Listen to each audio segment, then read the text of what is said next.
사무엘상 강의 45번째 시간으로 두려워서 도망친 결과라는 제목으로 말씀을 보겠습니다. 인간의 내적 두려움은 참 많은 일들을 만들어냅니다. 두려워서 거짓말을 하고요. 두려워서 또 하기 싫은 일을 억지로 하게 되는 경우도 많이 있죠. 아니, 두려워서 해야 될 일을 회피하는 경우도 많이 있습니다. 두렵지 않았다면 거짓말도 안 할 테고, 두렵지 않다면 자기가 하고 싶은 일만 하고, 또 두렵지 않다면 해야 되지 않을 그런 일들은 피할 텐데, 두려움 때문에 우리는 우리 자신이 원하고 살아가야 하는 삶을 살지 못할 때가 많이 있습니다. 그런데 두려움이 만들어낸 최악의 결과는 두려움 때문에 바로 모든 것을 끊어버리고 도망쳐 버리는 것입니다. 사람이 두려워 사람을 도망치거나, 혹은 상황이 두려워 그 상황을 회피하고자 아예 도망가 버리는 것이죠. 10여 년 전 미국에서 제니퍼 월뱅크라고 하는 한 여자가 결혼식을 3일 앞두고 사라진 사건이 있었습니다. 그런데 아주 큰 결혼식을 준비했고, 가족들은 이 제니퍼가 도망갔을 이유는 없고 분명히 납치당했을 것이다 라고 추측을 하고, SNS와 미디어에 결혼식 전에 이렇게 납치된 신부를 찾아달라라고 연락을 하기 시작했습니다. 미디어에서 방영하면서 전 미국적으로 그녀를 찾기 운동이 벌어졌습니다. 많은 경찰들이 동원되고 또 많은 사람들이 동원돼 혹시 숲속 같은 데로 끌려가지는 않았을까라고 사람들이 그녀를 찾기 시작했죠. 고속도로마다 커다란 간판을 세워서 제니퍼를 찾습니다라고 그녀의 얼굴과 전화번호를 실었습니다.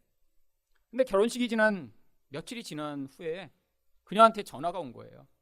자신이 어떤 2명의 사람들에게 납치당해서 성폭행을 당하고 끌려다니고 있다가 지금 겨우 탈출했노라고. 그래서 자신이 고향으로부터 아주 먼 곳에서 지금 있는데 자신이 집에 돌아가고 싶다고. 그래갖고 그녀를 정말로 아주 먼 곳에서 경찰들이 발견해서 집으로 돌아오게 되었습니다.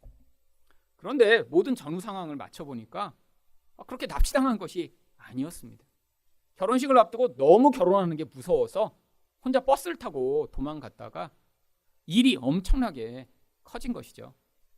결국 그녀는 이렇게 거짓말을 해서 공권력을 이렇게 낭비하게 한 그런 죄로 2년간의 집행유예를 받고 또 2천만 원이 넘는 벌금을 냈습니다. 약혼자와는 결국 헤어졌고요. 그리고 무엇보다 그녀를 찾던 그런 커다란 고속도로 간판마다 무서워서 도망감이라고 거기에 사람들이 페인트로 다 칠해놓기 시작을 했죠. 그 사건이 얼마나 미국 전체의 방송에서 여러 번 나왔냐면, 사실 한국에 있는 저도 알게 됐으니까요. 지금도 그래서 인터넷에 찾아보면 10여 년 전 그녀의 사건이 아주 상세하게 인터넷에 올라 있습니다. 무서워서 도망갔다가 일이 커져서 아주 큰 수치를 당하게 된 것이죠. 여러분, 오늘 본문에는 이렇게 두려워서 도망을 친 바로 우리가 잘 알고 있는 다윗의 이야기가 나옵니다. 다윗은 너무너무 두려워서 바로 블레셋이라고 하는 나라로 도망을 칩니다. 10절 말씀입니다. 그날에 다윗이 사울을 두려워하여 일어나 도망하여 가드 왕 아기스에게로 가니. 여러분, 여기 나와 있는 이 가드라고 하는 곳은 블레셋의 수도와 같은 도시였습니다. 블레셋은 5개의 도시국가가 연합하여 한 개의 나라를 이루고 있는 곳이었습니다. 근데 그 중에 가장 큰 도시가 가드였죠. 결국 이 가드 왕 아기스가 그 연합체인 블레셋 전체의 가장 중요한 왕 역할을 하고 있었습니다. 그런데 다윗이 도망간 이 블레셋은 이 이스라엘과 어떤 관계에 있었나요? 원래는 이 블레셋이 이스라엘을 오랫동안 지배하며 괴롭히던 상황이었는데, 그때 이 이스라엘에 다윗이라고 하는 아주 용맹한 전사가 나타나 골리앗을 죽이면서 전세가 역전된 그런 상황이었습니다. 수십 년간 블레셋의 마치 그런 속국인 것처럼 살던 나라에서 한 사람 때문에 전세가 역전돼 지금 이 다윗 때문에 이 블레셋은 이전에 자신들이 원하는 대로 했던 것들을 하지 못하는 그런 상황이 벌어진 것이죠. 사실 다윗이 도망하지 말아야 될 가장 그런 적국으로 지금 다윗은 스스로 제 발로 가버린 것입니다. 제정신이었다면 절대로 선택하지 않을 선택이었는데 다윗 또한 두려움에 사로잡히니까 지금 정상적인 판단을 하지 못하는 상황이 된 것이죠. 두려움이 얼마나 강력한지를 보여주는 것입니다. 그런데 이렇게 두려워서 도망을 쳤더니 어떤 결과가 나타났나요? 첫 번째로 더 큰 두려움을 경험하게 됩니다. 11절 상반절입니다. 아기스의 신하들이 아기스에게 말하되 이는 그 땅의 왕 다윗이 아니니까. 여러분, 다윗이 정말 왕인가요? 그런데 이 블레셋 사람들은 다윗을 이스라엘이 왕이 다윗입니다 라고 지금 이야기를 하고 있습니다. 왜죠? 사울이 왕이었지만 사람들 눈에는 다윗이 진짜 왕인 것처럼 그 땅에 영향을 미치고 있었으니까요. 근데 블레셋 사람들이 다윗을 이스라엘의 왕이라고 생각하는 순간 이것은 아주 다윗에게 심각한 위협이 됩니다. 다윗이 이스라엘에서 아무것도 아닌 존재예요. 그러면 다윗은 이 블레셋에게 별로 위협적인 존재가 아닙니다.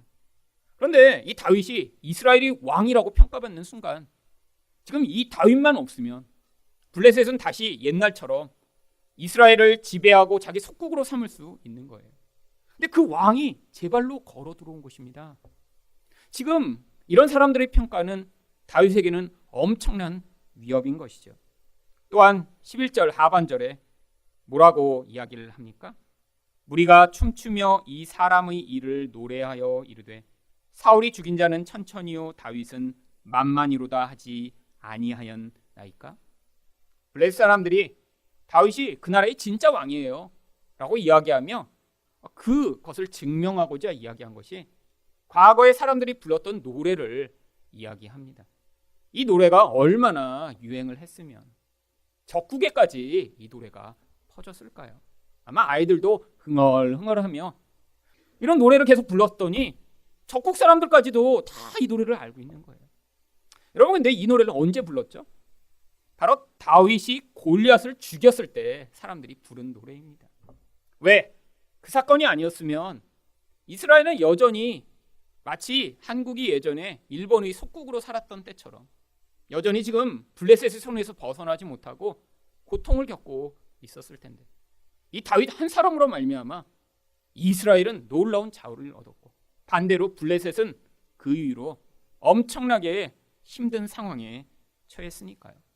그런데 다윗이 죽였던 그 골리앗의 출신이 어디였나요? 성경 사무엘상 17장 4절은 이렇게 이야기합니다. 그의 이름은 골리앗이요 가드 사람이라. 다윗이 도망간 도시, 그 도시 출신이 바로 골리앗이었어요. 지금 이 가드 사람들한테는 다윗이 골리앗을 죽인 것이 어떤 상황인가요? 자기 고향의 영웅을 죽인 것입니다. 굉장히 개인적인 거예요. 엄청난 그들에겐 슬픔과 원한을 가질 만한 그런 상황이죠. 지금 이 모든 이야기는 다윗에게 모든 것이 불리하게 돌아가고 있는 것입니다. 사람들이 다윗을 별거 아닌 존재로 여겼다면 문제가 없을 텐데 다윗만 죽이면 지금 이 블레셋은 전세를 역전할 수 있고요. 또한 자기들의 아주 오래된 원한을 갚을 수 있는 그런 상황이 되는 것이죠. 여우를 피해 갔더니 호랑이를 만난 그런 상황입니다. 이스라엘에서는 사울 한 사람만 다윗을 이렇게 죽이려고 했는데 지금 블레셋에서는 모두가 다윗을 원수로 여기며 죽이려고 하는 그런 심각한 상황이 벌어진 것입니다. 이런 상황이 되니까 다윗이 그제서야 정신을 차립니다. 그래서 12절에 다윗이 어떻게 느끼나요? 다윗이 이 말을 마음에 두고 가드왕 아기스를 심히 두려워하여.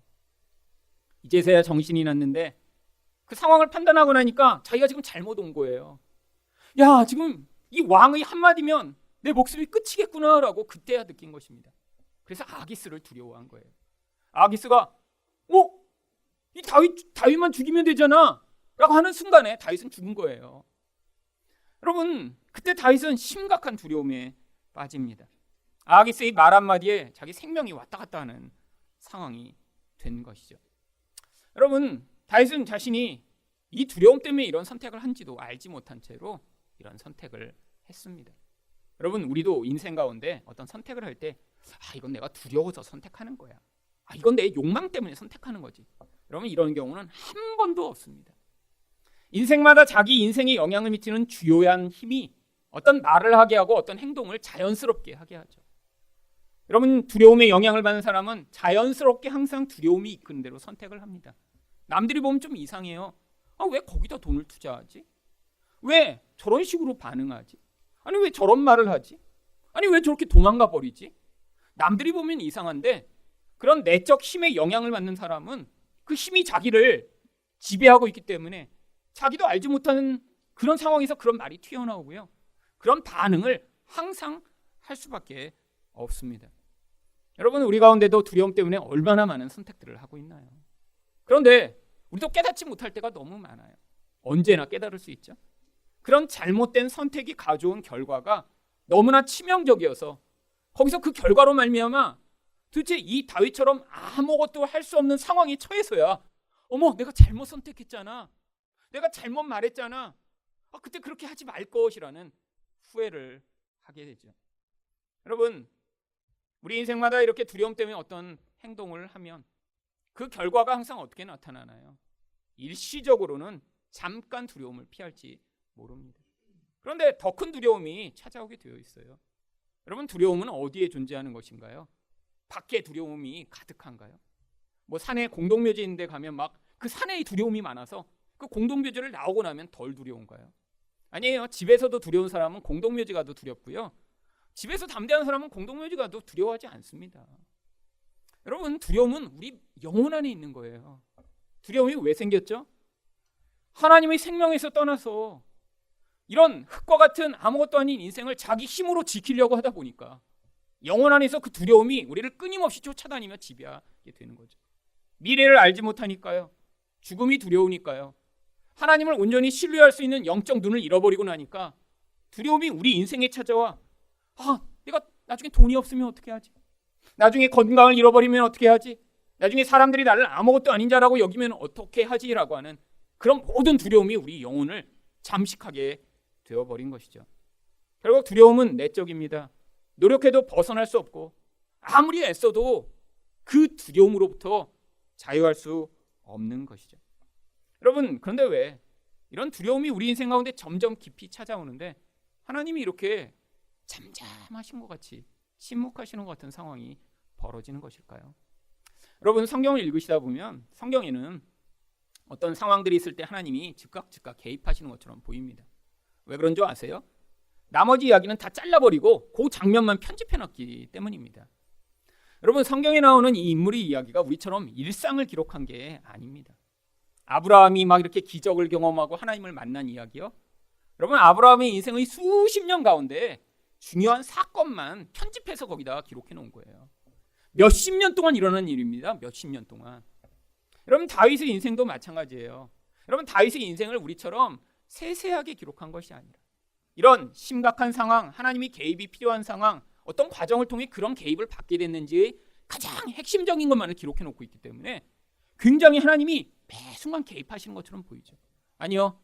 긴 과정 가운데 벌어지고 있는 일이죠. 여러분, 우리 인생에서도 마찬가지입니다. 우리가 두려워하여 어떤 선택들을 해요. 잘못된 선택들을 해요.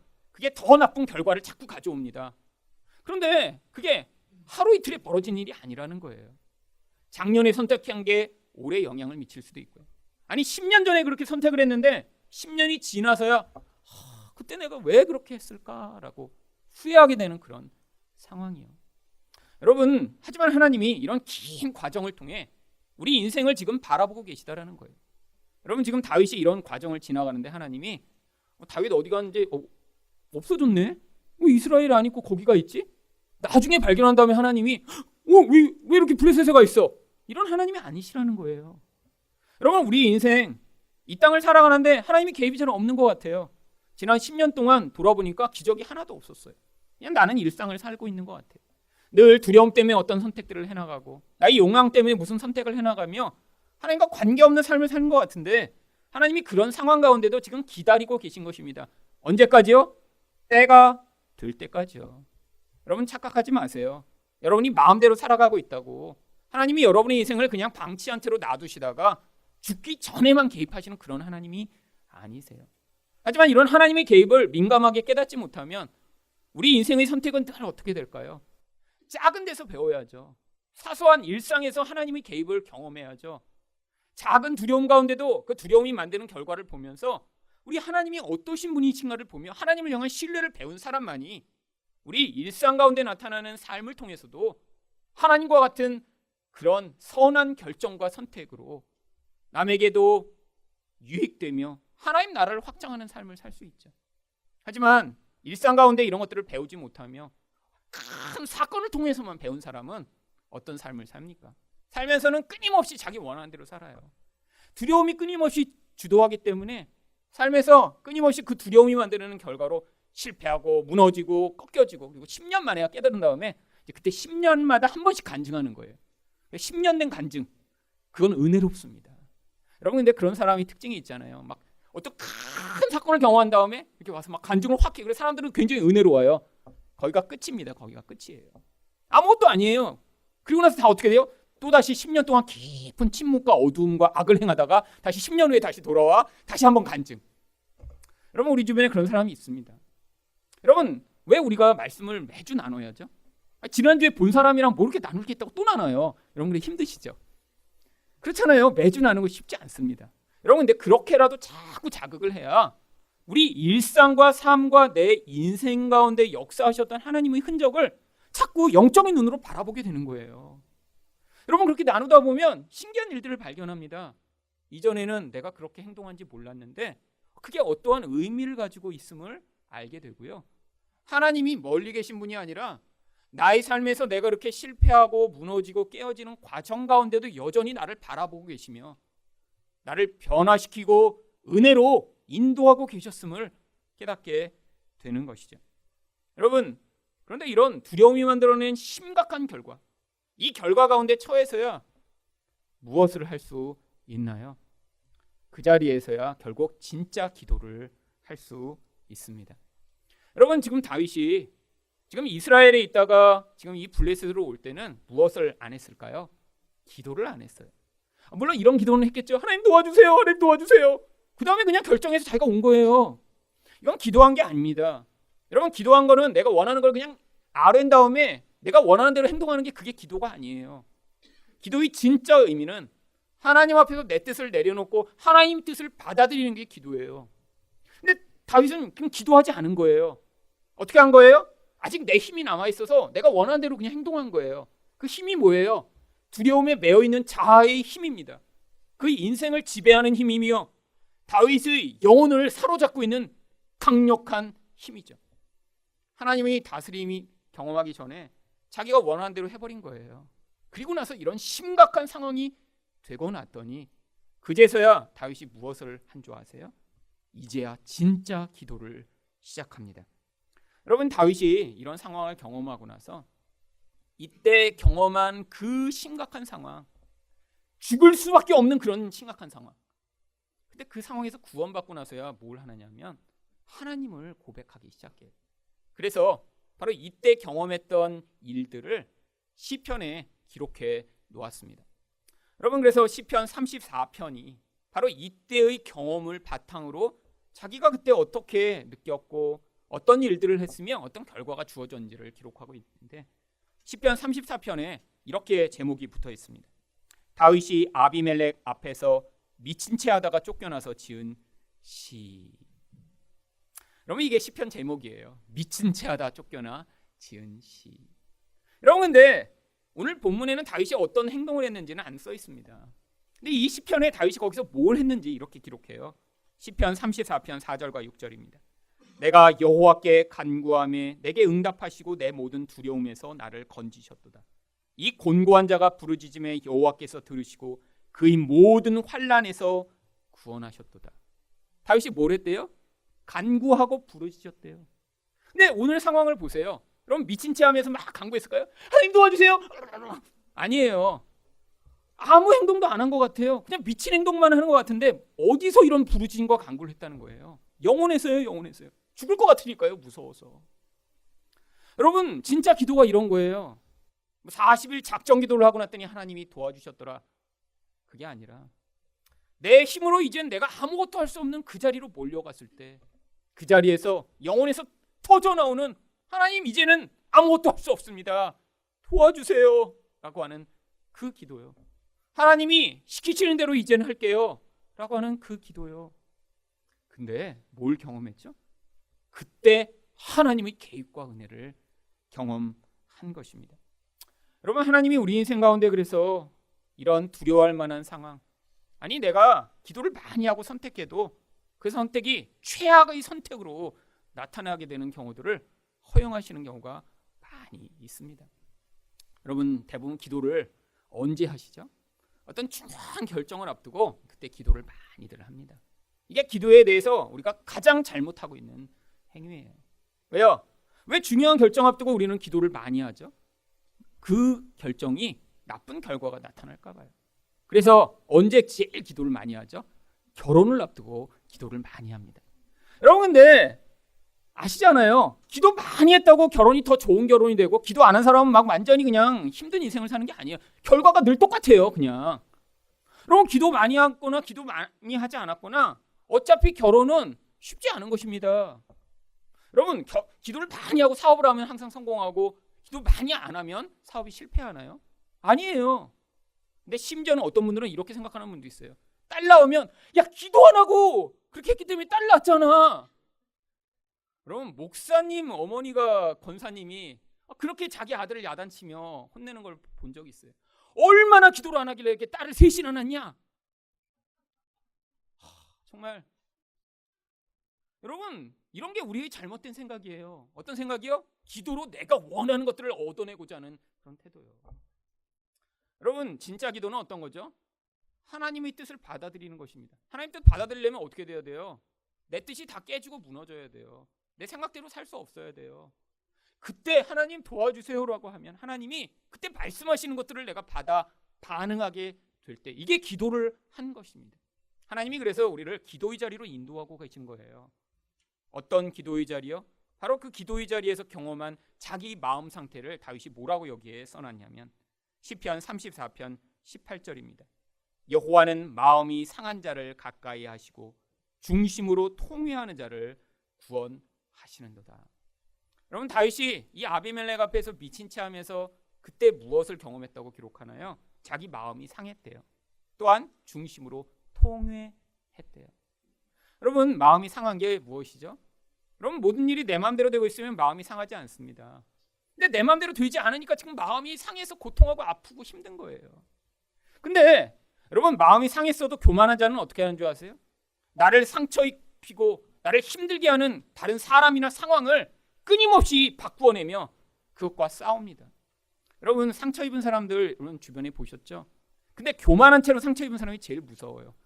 여러분, 그냥 교만한 사람은 천지입니다. 근데 그 교만한 사람은 대충 피해가면 어느 정도 서로 피해서 살 수 있어요.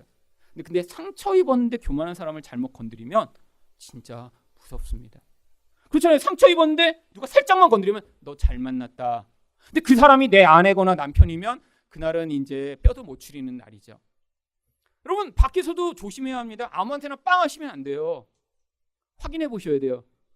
뒤에, 특히 차 뒤에다가 내 새끼 소중하다 이런 거 써붙인 사람한테 괜히 빵 하시면 위험합니다. 여러분, 교만한데 상처 입은 사람은 누군가 건드기만 하면 무섭게 돌변해 물어뜯고 고통스럽게 만들죠. 여러분, 근데 하나님이 이런 교만한 자들을 어느 자리로 이끌어 가시는 거예요? 상처 입었는데 이젠 아무한테도 반응하지 못하고 어떻게 하도록요? 회개하도록요. 하나님, 내가 잘못했어요. 하나님, 저를 불쌍히 여겨주세요. 그게 통회하는 마음입니다. 교만하던 자가 이 두려움의 자리에서 낮아짐의 자리로 가며 하나님의 도우심을 구하며 자기 행위를 회개하게 되는 바로 그 자리요. 이게 성경이 얘기하는 구원이라고 하는 과정입니다. 것입니다. 여러분, 한 번만 딱 이런 경험을 하게 되나요? 아니요, 성도라면 이 과정을 자주 경험해야 하죠. 여러분, 자주 상처 입으시는 게 당연합니다. 왜 상처 입죠? 내 마음대로 안 돼서 상처 입잖아요. 다른 사람이 내가 원하지 않는 말을 해서 상처 입고요. 상황이 내가 원하지 않는 대로 돌아가니까 상처 입고요. 근데 상처 입은 다음에 그 다음에 우리가 진짜 낮아졌으면 어떤 반응을 해야 된다고요? 통회하는 영혼으로 하나님 앞에서 우셔야 된다고요.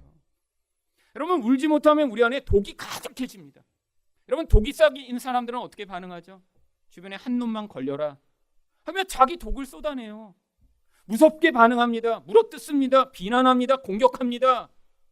여러분, 근데 하나님이 우리에게 요구하시는 게 바로 이 과정을 더 깊이 지나가 그 자리에서 이젠 아무 힘이 없이 빠져버린 상태. 이게 바로 자아가 죽은 상태예요. 여러분, 죽은 자는 말이 없습니다. 아직 이렇게 남을 물어뜯고 내 안에 있는 독을 퍼뜨리는 사람은 자아가 하나도 안 죽은 거예요. 그 사람은 더 깊이 내려가야 돼요. 여러분, 진짜 죽었으면 아무리 누가 상처를 줘도 힘이 없어요. 누구를 물어뜯을. 그럼 그 다음엔 어떻게 돼요? 그냥 울어야 돼요. 힘드니까. 하나님 앞에서 그냥 우는 거예요. 살려주세요. 살려주세요. 근데 성경이 이거를 뭐라고 얘기하냐면 시편 34편 19절입니다. 의인은 고난이 많으나. 여러분, 우리 너무 성경을 잘못 읽고 있어요. 우리는 대부분 어떻게 생각하죠? 고난이 많은 사람은 뭔가 죄가 있을 거야. 숨겨진 죄가 있을 거야. 숨겨진 죄가. 겉으로는 드러나지 않았지만 저 사람이 뭔가 하나님 앞에서 잘못하고 있으니까 저렇게 어려운 일이 많지. 아니에요. 의인은 고난이 많다고 얘기해요. 그럼 반대로 뭐겠어요? 죄인은 고난이 없을 수도 있다. 이런 얘기잖아요. 여러분, 주변에 고난이 하나도 없는 사람 있으세요? 자기 마음대로 살아요? 인생이 원하는 대로 잘 풀려요? 계획해놓은 대로 잘 되는 것 같아요? 그런 사람 죄인일지 모릅니다. 여러분, 성경에서 얘기하는 의인과 반대되는 이런 죄인들은 하나님과 관계없는 인생이라는 거예요. 여러분, 그런데 하나님과 진짜 관계 있는 자들, 하나님이 의롭다고 인정해 주신 인생 가운데는 고난이 많대요. 고난이 많대요. 여러분, 고난이 많은 분들 계세요? 야, 내가 의인이었구나 확신하시면 돼요. 세상에 내가 의인이었네? 여러분, 그게 바로 성도의 인생인 거예요. 고난이 많았는데 그 고난이 내가 의인임을 확인해 주는 증거가 된 거죠. 여러분, 근데 더 놀라운 사실은 뭔지 아세요? 그 고난 가운데 그냥 인생이 다 찌부러지고 고통하다 죽으라는 게 우리 인생의 과정이 아니라는 거예요. 어떻게 하세요? 여호와께서 그의 모든 고난에서 건져 주시니라. 하나님의 구원을 경험하는 것입니다. 여러분, 구원은 죽을 때만 경험하는 게 아니에요. 천국에 가보니까 와, 구원받았네요. 이게 아니라는 거예요.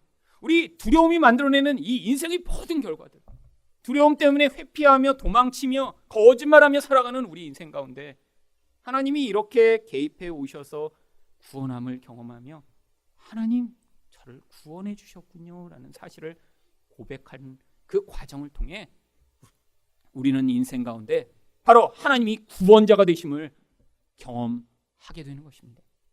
여러분, 그러니까 여러분 인생 가운데 구원을 더 풍성하게 경험하는 분들은 어떤 분이시겠어요? 두려워서 실수하고 실패하고 잘못된 선택을 많이 할수록 그럴수록 더 많은 구원을 경험하겠죠. 얼마나 감사한 일이에요. 여러분, 우리가 이렇게 실패해도 구원을 경험하고, 아니 실패하지 않고 이런 작은 일상 가운데 내가 이런 존재구나 빨리 깨달아 하나님 앞에 빨리 반응하는 분은 그러면 그 구원을 통해 결국 다른 사람을 도울 수 있는 그런 은혜로운 자리에 서게 되겠죠. 여러분, 그래서 결국 우리 인생 자체가 이런 구원의 과정인 것입니다.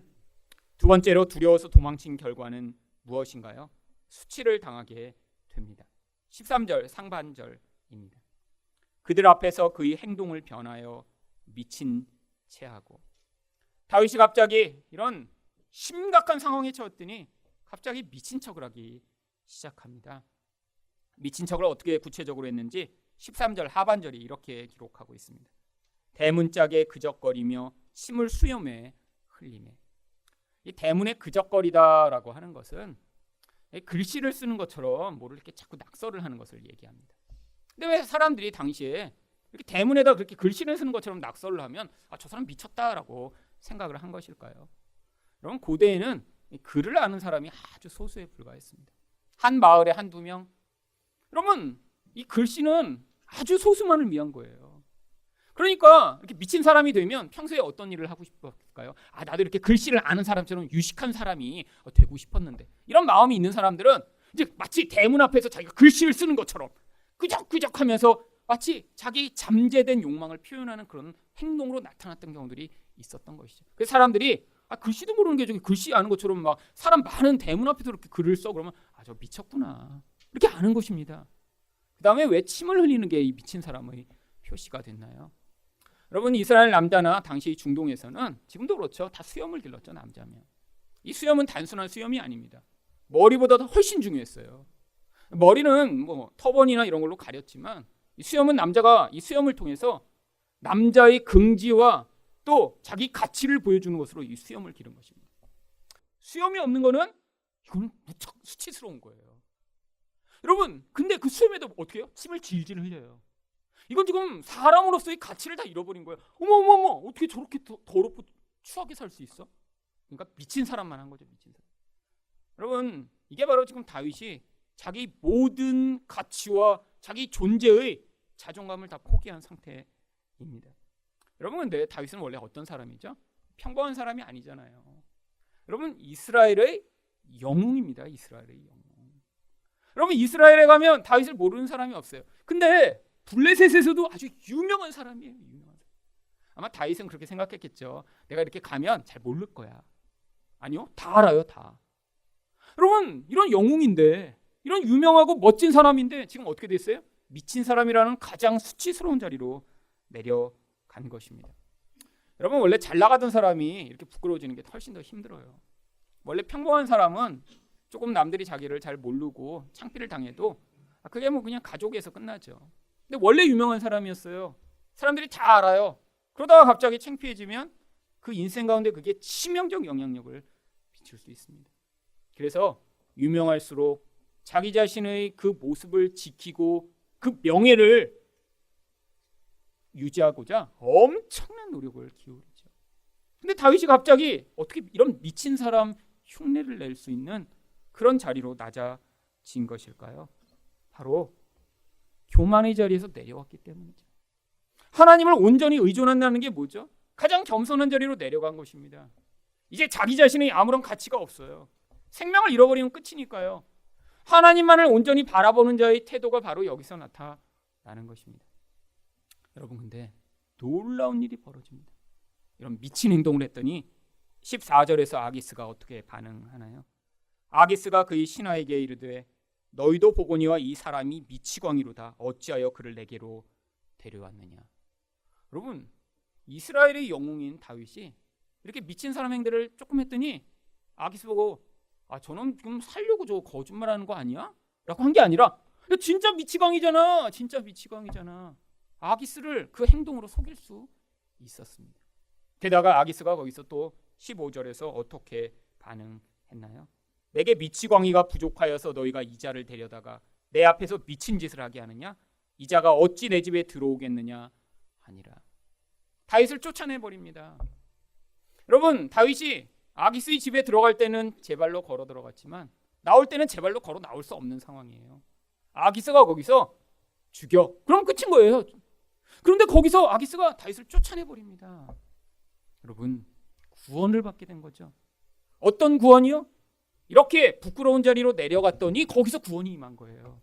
가장 낮은 자리, 겸손한 자리에 섰더니 하나님의 놀라운 역사가 일어난 것입니다. 여러분, 우리 인생에서도 그래서 구원이 이렇게 일어나는 거예요. 우리가 자꾸 승승장구하고 높아지는 자리에서는 하나님이 우리를 구원하실 수가 없어요. 왜? 내가 하나님이라고 착각하고 살아가니까요. 여러분, 근데 우리는 원래 어떤 존재죠? 원래 우리가 그렇게 잘나고 멋지고 그렇게 훌륭한 존재인가요? 아니요. 성경이 우리를 어떻게 이야기하는지 창세기 2장 7절이 우리를 이렇게 부릅니다. 여호와 하나님이 땅의 흙으로 사람을 지으시고 생기를 그 코에 불어 넣으시니 사람이 생명이 되니라. 하나님이 인간을 처음 만드실 때 흙으로 만드셨습니다. 여러분, 근데 이 흙이라는 단어가 히브리어 아파르를 번역한 것으로요, 먼지 혹은 어떤 때는 쓰레기라고 번역되는 그런 단어예요. 그냥 여기 이렇게 만져서 여기 손에 나오는 그런 먼지 덩어리. 아무 데서나 발견할 수 있는 거예요. 필요 없는 거예요. 아무 가치 없는 거예요. 아니, 세상에 얼마나 좋은 흙 많나요? 여러분 특별히 도자기를 만드는 분들은 그 좋은 흙을 찾아 헤매고자 10년, 20년을 찾는 분도 있더라고요. 어떤 백자를 만드는 도예가가 나오셨는데 한국에서 그 백자를 만들기에 적합한 흙을 찾느라고 20년을 한국에 있는 땅을 파며 다니셨대요. 여러분 좋은 작품을 만드는데 흙이 거의 대부분을 차지한다는 거예요. 어떤 흙을 만나냐가. 하나님이 그런데 인간을 만드시는데 여러분 이 땅에 얼마나 좋은 흙 많을까요? 아니 하나님이 특별하게 만들어 놓으신 그런 흙으로 인간만 특별히 아주 멋진 존재로 만드시려고 왜 하지 않으시고 이런 먼지 덩어리를 가지고 인간을 만드셨나요? 그러면 인간의 진짜 가치는 거기에 없기 때문입니다. 우리가 그렇게 가치를 두고 매일처럼 가꾸고 화장하고 예쁘게 만들고 멋지게 만들려는 이 육신은 먼지 덩어리에 불과하다는 거예요. 여러분 우리 인생 가운데 이 먼지에 불과한 것을 아름답게 만들고자 얼마나 많은 시간과 돈을 쓰고 계신가요? 여러분 근데 우리 진짜 가치가 어디가 있다고요? 흙인 이 존재에 하나님이 하늘의 생기를 넣어주셨습니다. 바로 성령이죠. 그래서 우리를 뭐라고 불러요? 생명, 살아있는 존재라고 부르는 것입니다. 나의 육신은 흙에 불과한데 그 육신이라는 껍데기 안에다 진짜 가치 있는 하늘나라의 영을 부어주셔서 우리 존재가 가치 있는 존재가 되었어요. 근데 문제가 생겼습니다. 언제요? 바로 이 존재로서만 우리가 아름답고 가치 있었는데 아담과 하와가 죄를 지은 것이죠. 어떤 죄를 지었나요? 바로 창세기 3장 5절에서 뱀이 아담과 하와를 이렇게 꼬셨습니다. 너희가 그것을 먹는 날에는 너희 눈이 밝아져 하나님과 같이 되어 선악을 알 줄 하나님이 아심이니라. 여러분 선과 악을 스스로 판단하여 그것으로 하나님 노릇하려는 것으로 죄가 들어왔습니다. 여러분 이상하지 않으세요? 하나님처럼 된다고 하면 이걸 먹으면 네가 전지에 들 거야. 아니면 이걸 먹으면 너는 전능한 그런 능력을 갖게 될 거야. 이렇게 꼬시지 않았어요. 그 선악과를 먹으면 어떻게 된다고요? 선과 악을 이제 판단하게 된다고요. 여러분 이게 하나님 노릇입니다. 지금도 우리는 하나님 노릇을 끊임없이 그래서 하게 된 거예요. 여러분 인생 가운데 끊임없이 우리가 받는 가장 큰 유혹이 뭔지 아세요? 하나님이 좋은 것이다 라고 말씀하시는 것 그거 거부하면서 여러분이 스스로 자꾸 좋은 것을 판단하는 거예요. 이건 좋은 거야. 그래서 그 좋은 것을 인생 내내 추구하며 살아가는 게 우리들입니다. 근데 그 좋은 거라는 그 기준이 항상 어떤 결과를 만들어내는 줄 아세요? 우리가 좋은 거라고 판단하는 모든 것들은 그 좋은 것을 내가 가지거나 소유하면 우리가 남보다 더 나은 존재가 될 수 있다고 생각하는 것입니다. 그래서 우리가 좋다라고 얘기하는 대부분은 돈, 권력, 미모, 능력, 좋은 학교와 같은 남이 갖지 못한 그거를 내가 가져서 남보다 더 이쁘고 더 부자가 되고 더 능력이 많은 사람이 돼서 남들보다 내가 나은 존재가 돼 하나님 노릇을 하며 이 땅을 살아가도록 만드는 이 무서운 죄악으로 우리 인생에 나타나게 된 것이죠. 여러분 그래서 우리 또한 끊임없이 내가 생각할 때 좋은 것이라는 걸 추구하고 사는 것입니다. 근데 우리 인생의 대부분의 불행은 어디에서 찾아온 줄 아세요? 내가 좋은 것이라고 생각한 그 좋은 것을 갖지 못하는 경우가 참 많다는 거죠. 여러분 우리 인생마다 이 부족한 것, 그 부족한 것으로 결국 나는 부끄럽다, 수치스럽다라고 생각하는 자리에 자꾸 가게 되는 경우들이 있습니다. 내가 열망하는 것일수록 그 열망하는 것 때문에 인생 가운데 수치를 경험하는 경우가 많죠. 여러분 생각해 보세요. 돈이 인생에서 제일 중요하다고 생각하는 사람이 그 돈을 다 뺏겨버리면 어떻게 될까요? 그게 제일 고통스럽고 수치스럽겠죠. 여러분 결국 인생에서 내가 이렇게 가장 중요한 것을 어떤 때는 다 빼앗기는 것 같은 그런 상황. 근데 어떤 사람만이 그 자리로 갈 수 있어요? 바로 이런 다윗처럼 낮아진 자리에 가서 거기서 겸손하게 하나님 뜻에 복종한 사람만 내가 중요하다고 생각하는 거 그거 내려놓을 수 있는 거예요. 여러분 눈에 보는 거 내려놓는 건 훨씬 쉽습니다. 왜요? 그거는 그냥 내버리면 돼요. 눈에 보는 거. 여러분 그래서 사실 여러분 가운데 지금 아직도 돈을 붙잡고 있는 분들이 있죠. 근데 그거 사실 그게 제일 쉬운 거예요. 돈을 버리는 게요. 여러분 근데 더 어려운 게 뭔지 아세요? 눈에 안 보이는 그걸 내려놓는 게 훨씬 더 어렵습니다. 어떤 거요? 내가 남을 통제하고 싶은 욕구, 내가 권력의 자리에 서고 싶은 욕구, 내가 가장 인정받고 싶은 그 욕구. 여러분 이런 게 훨씬 더 어려운 것입니다. 왜? 눈에 보이지 않기 때문이에요. 근데 심지어는 눈에 보이는 돈도 안 내려놓는 사람은 나머지는 지금 가지도 못하고 있는 거예요. 지금 여러분, 돈이 시작입니다. 돈이. 근데 거기가 또 끝이 아니에요. 그 돈으로 시작한 다음에 그 다음에 뭐래요? 내 마음을 드리는, 그 마음이 영혼을 지배하고 있는 그 자리로 이제 서서히 가게 되는 거예요. 아직 어린아이의 수준에 있는 사람은 하나님이 그 자리에서 이제 다루시기 시작하겠죠. 근데 구원이 시작될 것입니다. 여러분이 성도시라면. 여러분, 근데 하나님이 우리를 무조건 낮추시고 우리를 무조건 이런 수치의 자리에 서게 하시는 게 아니에요. 이게 진짜 구원의 길임을 우리에게 보여주시고자 예수님을 통해 먼저 이 모든 구원의 과정을 우리에게 생생한 그런 모형으로 보여주셨습니다. 빌립보서 2장 5절과 8절을 보시면 너희 안에 이 마음을 품으라 곧 그리스도 예수의 마음이니 그는 근본 하나님의 본체시나 하나님과 동등됨을 취할 것으로 여기지 아니하시고 오히려 자기를 비워 종의 형체를 가지사 사람들과 같이 되셨고 사람의 모양으로 나타나서 자기를 낮추시고 죽기까지 복종하셨으니 곧 십자가에 죽으심이라. 여러분, 예수님이 어떤 신분이세요? 하늘의 왕이십니다. 그런데 흙과 같은 인간으로 이 땅에 내려오셨어요. 그게 끝이 아니죠. 그 다음에 가장 수치스러운 십자가에 가서 달리셨습니다. 여러분, 십자가가 왜 이렇게 수치스러운 자리죠? 로마 사람들은 이 십자가가 너무 수치스럽고 고통스럽기 때문에 자기 나라 시민은 십자가에 매달지 않았어요. 사형수들 가운데 가장 흉악한 범죄자들, 로마에 반역한 반역자들만 십자가에 매달아 죽였습니다. 여러분, 사람들을 십자가에 매달을 때 몸을 다 입고 있는 옷을 다 벗겨 빨가벗겨서 매달았어요. 사람들 앞에 이렇게 빨가벗겨 매달려 있다고 생각해 보세요. 죽음의 자리에서도 자기의 부끄러움을 가리지 못하게 만들어 놓고 거기서 매달려 고통하게 만든 것입니다. 예수님이 가장 수치스러운 자리에 매달리셨어요. 여러분, 근데 바울이 뭐라고 얘기하나요? 그 마음이 우리가 가져야 될 마음이래요. 여러분, 근데 이 이야기를 지금 어디서 하고 있는 줄 아세요? 지금 갑자기 우리를 향해 모르는 신령한 영적 태도를 가지라고 그러는 게 아니에요. 지금 바울이 무엇을 설명하다가 이런 태도를 너희가 갖기 위해서는 이 예수의 마음이 없으면 불가능하다라고 빌립보서에서 예수 이야기를 지금 하고 있는 거예요. 원래는 어떤 이야기를 하고 있었냐면 빌립보서 2장 2절과 3절입니다. 마음을 같이하여 같은 사랑을 가지고 뜻을 합하여 한 마음을 품어 아무 일에든지 다툼이나 허영으로 하지 말고 오직 겸손한 마음으로 각각 자기보다 남을 낫게 여기고. 여러분, 공동체에서 사람들이 사랑하지 못하고 한 마음을 품지 못하는 진짜 이유가 뭐라고요? 내가 높은 자, 하나님과 같은 자라고 착각하고 있어서 그렇다는 거예요. 예수의 마음을 가지면 공동체가 깨지고 미워하고 분열되지 않습니다. 근데 누구를 미워하는 진짜 이유가 뭐라는 거예요? 내가 아직도 그 죄에 사로잡혀 하나님처럼 되려고 하며 예수의 마음과 정반대의 마음으로 살아가니까 자꾸 분열이 일어난다고 하는 거예요. 그래서 너희가 사랑하기 위해선 예수의 마음을 달라고 기도하며 애쓰고 간구하라라고 우리에게 이야기를 하고 있는 거죠. 여러분, 여러분의 삶에서 이런 사랑이 나타나지 않으세요? 여러분, 우리가 영적으로 예수님과 같은 낮아짐을 배웠다고 이 땅에서 삶을 살던 모든 재산을 판 다음에 막 가난하게 살고 그러라고 얘기하는 거 아니에요.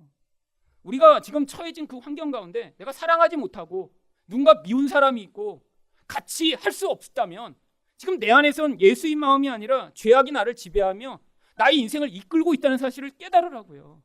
이게 예수의 마음과 정반대의 마음이라니까요. 예수의 마음과 반대의 마음이면 무슨 마음이겠어요?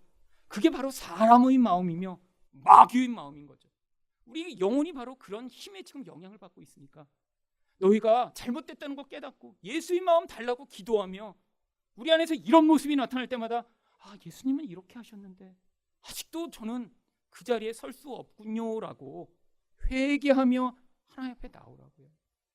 여러분, 결국 이 교회를 통해 하나님은 뭘 배우고자 하시는 것인가요? 예수의 마음을 우리가 가진 자들로 구원을 받도록 인도하고 계신 것입니다. 여러분, 우리 안에 조금이라도 내가 남보다 낫다라는 생각을 가지게 되면 그래서 그게 항상 분열을 가져와요.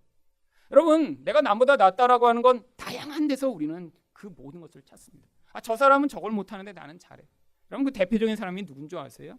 베드로입니다. 여러분, 베드로는 자기의 열심과 충성이 다른 사람보다 탁월하다고 생각했어요. 예수님이 뭐라고 그래서 말씀하셨나요? 너희 모두가 나를 버릴 거다. 예수님이 말씀하셨는데 하나님의 말씀이 막 토를 답니다. 네, 뭐라 그래요? 마태복음 26장 33절에 베드로가 대답하여 이르되 모두 주를 버릴지라도 나는 결코 버리지 않겠나이다. 아니 다른 사람이 버린다고 했어요? 평소에 형, 나는 예수님 버릴 것 같아. 무서워. 아니에요. 지금 자기 안에서 이미 담을 다 지레 짐작한 거예요. 저놈들 다 버릴 것 같아. 저 요한, 쟤는 첫 번째로 버릴 것 같아. 저 야고보, 쟤는 안 돼. 근데 나는 죽어도 안 버려. 죽어도. 왜? 자기 의가 팽배하니까 지금 남을 자기보다 모자란 존재로 지금 다 바라보고 있는 거예요. 그리고 나서 자기 확신을 뭐라고 표현합니까? 마태복음 26장 35절에서 베드로가 이르되 내가 주와 함께 죽을지언정 주를 부인하지 않겠나이다. 생명으로 약속을 해요. 생명. 여러분 이거 거짓말하는 걸까요? 베드로가? 아니요. 이때는 진실이에요. 여러분 우리는 늘 진실을 얘기합니다. 근데 그 진실을 우리는 지킬 능력이 없는 존재예요. 여러분 이렇게 얘기하고 나서 1년쯤 후에 베드로가 어떤 반응을 했으면 시간이 지나서 좀 그동안 힘들었구나 이렇게 생각하면 되는데 밤에 고백하고 그 다음날 새벽에 무슨 일이 벌어졌냐면 바로 예수님이 가야바의 법정 앞에서 신문을 받으십니다. 그때 한 계집종이 오더니 저 예수랑 같이 있던 사람 아니에요? 여러분 거기서 벌써 3번이나 부인하죠. 하룻밤 사이에요. 밤에 고백하고 새벽에. 그렇게 고백하다가 3번째 고백을 딱 아니라고 고백했는데 그때 무슨 일이 벌어졌나요? 누가복음 22장 61절과 62절입니다. 주께서 돌이켜 베드로를 보시니 이게 핵심이에요. 예수님이 딱 그 순간에 베드로를 이렇게 보셨어요. 예수님과 눈이 마주쳤습니다. 눈이요. 그럼 그 순간 베드로가 뭘 기억났나요? 내가 나를 3번 부인하리. 아니요. 제가 목숨을 다해 예수님을 섬기겠습니다. 근데 그 순간에 그거 기억한 거예요. 내가 말한 대로 지키며 살 수 없는 우리요. 두려워서 죽을까 봐 겁나서 하룻밤 전에 했던 그 약속을 지킬 수 없는 우리요. 여러분 베드로는 그걸 깨닫고 어떻게 합니까? 베드로가 주의 말씀 곧 오늘 다 굴기 전에 내가 3번 나를 부인하리라 하심이 생각나서 밖에 나가서 심히 통곡하니라. 여러분 베드로가 왜 심히 통곡했나요? 바로 아까 다윗이 경험했던 것과 똑같은 과정을 경험한 거죠. 어떤 과정이요? 상한 심령으로 하나님 앞에서 통회하는 영을 가지게 된 것입니다. 여러분 이렇게 남을 판단하고 자기 확신 가운데 살던 이 베드로가 이런 과정을 왜 지나가도록 만드신 것이죠?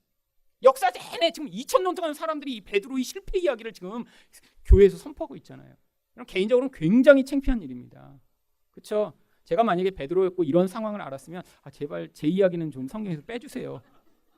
이건 나중에 만나는 사람 개인적으로 여러분 베드로 아세요? 우리 다 몰라요. 근데 베드로의 뭐만 알고 있죠? 이런 몇몇 실패한 장면을 우리는 아주 명확하게 기억하고요. 특히 저희 교회처럼 복음을 설교하는 교회에서는 이 베드로는 정말 제가 자주자주 이야기하기 때문에 정말 잊을 수가 없습니다. 여러분 베드로 굉장히 훌륭한 분인 줄 아셨어요? 열정이 많고. 여러분 성경이 이야기하는 이 인간은 절대 우리 힘으로는 구원이 불가능한 걸 보여주고자 자꾸 기억하고 있으니까 성경에서 훌륭하고 멋진 분들 찾으려고 하지 마세요. 그분들은 다 예수예요. 예수. 나머지 찐따 갖고 모자란 건 다 우리들입니다. 성경에서 멋진 분 찾은 다음에 그래서 다윗이 나랑 약간 비슷한데? 여러분 그건 예수랑 비슷한 거예요. 예수랑.